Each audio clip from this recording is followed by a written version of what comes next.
Let's just talk about how much bullshit the supposed text conversation between Tyler Robinson and his roommate is. I think it's a Cash Patel cooperation with a KGB or Timu KGB FBI chatbot production. I don't think there's any legitimacy to it whatsoever. Thanks to Adam Mockler for taking the side of Putin on this and showing what Putin's angle is, so we know what Putin wants us to think. That this proves Tyler Robinson's not a groyper. Of course, that's what he wants you to think.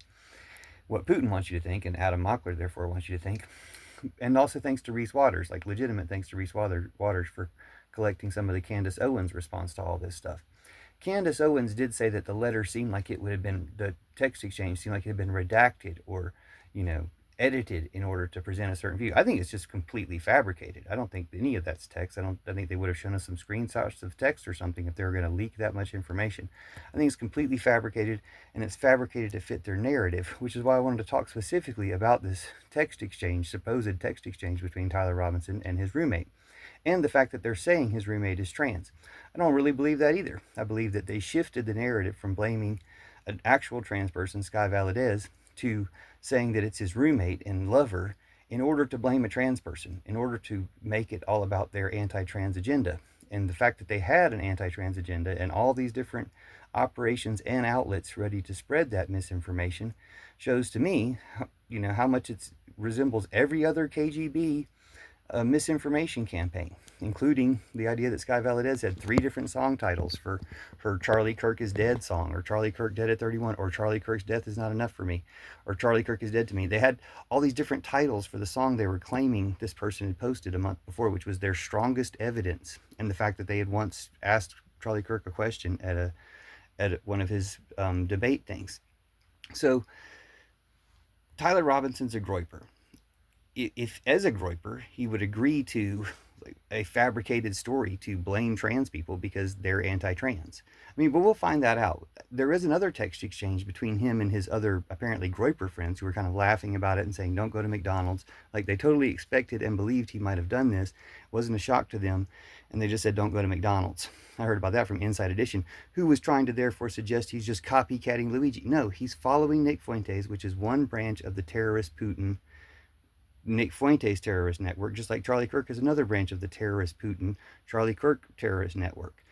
And, even Candace Owens called it out as being an unbelievable exchange, but she was maybe still protecting that side by saying, oh, it's just redacted or it's just edited. No, it's probably just completely fabricated.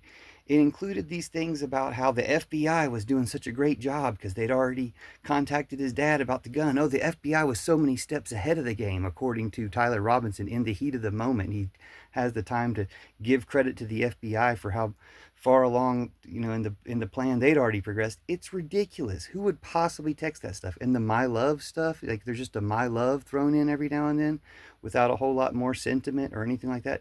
I mean, again, it could be real. It reads like fanfic that wants that, the prompts to the AI chatbot were make the FBI look good, um, you know, express love for your trans roommate, make your roommate trans, and etc., and fit Trump's anti-trans agenda. And then it either hallucinated or Cash Patel or the KGB AI bot itself, chatbot itself, has some type of obsession with its grandfather. So it's like, my grandfather's gun. The thing I'm going to care the most about in this whole exchange is my grandfather's gun. It's really, really weird. It doesn't seem at all believable. And the fact that Tyler Mockler's putting it out, or Adam Mockler's putting it out there saying, well, this is proof he's not a groyper. Yeah, they wanted to put proof he's not a groyper in there. Tie up all the loose, refer to all the evidence in the case. Remember the other day when I was engraving the bullets? Oh, I can't wait to, this is all basically just a meme. I can't wait to hear a news reporter say, ooh woo. Why is ooh woo spelled differently on the bullets than it was in the text exchange, if that's how Tyler Robinson supposedly spells ooh woo? Anyway, all these things are suspicious, especially in the context of how suspicious all of it is, that it's all just part of a smear campaign to try to make people target our most vulnerable community in America, trans people, and target them even more.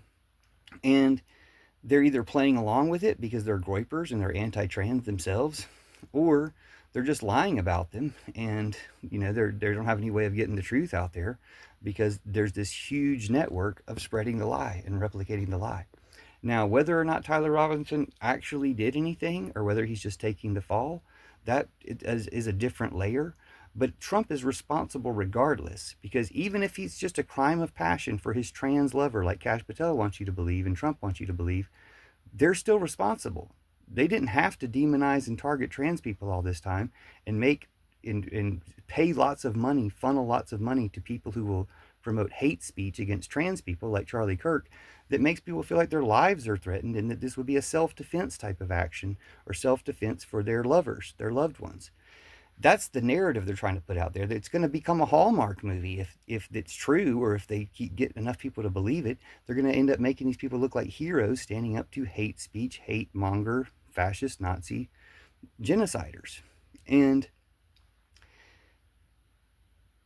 that's if it's true, which to me just stretches the imagination, because the whole plan, the way it's been presented, fits Trump and Putin and Netanyahu's narrative so much. It distracts from Putin's World War III that he's started with us by attacking Poland, by attacking NATO, attacking America.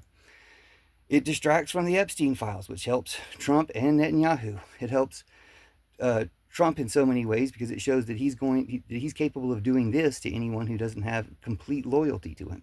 It helps Netanyahu by distracting from his genocide and also potentially sending a message. It sends a message both to Trump, don't question about the Epstein files, and to Netanyahu supporters, don't ever backtrack on your support for Israel. It's too convenient in that way not to have been planned, or at least they set the conditions for it, even if Nick Fuentes was the only one who planned this part, or who was responsible for this part of the operation, for the logistical operational part of the operation. But the way he talked to his friends in much more believable texts that have supposedly been released is a lot more telling that they're all groypers, that they're all part of this terror cell, and that we should blame Trump and Putin for that too. The other text thing, I just can't believe it. If it is believable, then it shifts the whole thing to where, yeah, I might have been wrong about this, because maybe there is some love story involved, but that's going to generate a lot more sympathy for them than generate a civil war. And it's going to really backfire on them if that turns out to be the case. And even if that turns out to be the case, it's once again Trump's fault for scapegoating and demonizing trans people this whole time. I don't think Israel's not involved, because all the stuff seems very legitimate about Charlie Kirk having supported Israel so much, just like supporting Trump despite the Epstein stuff, starting to turn or question or reconsider. And there's so many evidence from so many different ones of his friends. And I think it's also very important evidence when they say, Candace Owens seems to be the only one acting like her friend got killed instead of selling Charlie Kirk cryptocurrency. When Trump was asked about it, his best defense for having this response would be, oh, I'm just, he has dementia and he just didn't hear the response. He's just really, really old and had no idea what the question was. But I don't think they've even floated that out there because they want to make Trump look so perfect. But what he said was, when asked about how he's holding up after his friend's death, who's supposed to be such a close friend, is, we're making great progress on our ballroom. That seems to me, if there was no other evidence out there, and there's plenty, if there were no other clues or indications that Trump is responsible, and there's plenty, that response would have been incriminating enough. That response would have been suspicious enough to get people to say, what? You're talking about the ballroom when you've got the rest of the country, you're trying to start a civil war in the rest of the country over this guy that was absolutely hated by all true Americans, if we want to be real about it. So anyway, let's not let them do this. Let's give credit to Candace Owens. Even a broken clock is right twice a day, and she's right. The genocide in Gaza is wrong, and she's right that they're lying to you about Charlie Kirk. So check out her content. Check out the Reese Waters video that collected some of that, because that was good. Check out Adam Mockler trying to jump right on board and be like, yes, I'm so glad I got rid of hundreds of my subscribers because I was able to take Putin's side of this again. They're edging leftists in a lot of these people who present as leftists by saying, hey, we're going to seem like we're on your side, but then we're not going to give you the obvious conclusion that really is helpful. We're going to shy away from that, such as Trump is doing this working for Putin. He coordinated this attack on Charlie Kirk with Putin's attack on actual Poland, with his attack on Chicago, the city with America's largest Polish American community. This has all been planned. Zelensky called that attack out, that it must have been planned for weeks Just like Trump has been telegraphing his desire to attack Chicago for weeks. These are traitors working together within and without America to destroy us. So let's recognize that. Let's not destroy each other or fall for their traps or fall for their bait. Let's recognize that it's them against us, and it's all people against Trump, Putin, and Netanyahu. And once we stop them, all people will be much better off. We can end all war by stopping these three tyrants. So let's do it. I say we can do it from bed. We can do it with love. We can do it on our phones. We can do it completely peacefully. I call it the pillow revolution because it's nice and soft. And like I said, we can do it from bed. We can do it just by turning things over from the hot side to the cool side and making things good. So thanks. Love you guys. See you soon. Let's stop the bad guys. Let's get even for Charlie Kirk. Let's get real justice when it's these terrible bad guys who are actually responsible, and justice in protecting the people that they wanted to blame: the trans people, the Democrats, the left, the Americans. Let's protect the Americans that they wanted to blame. Thank you.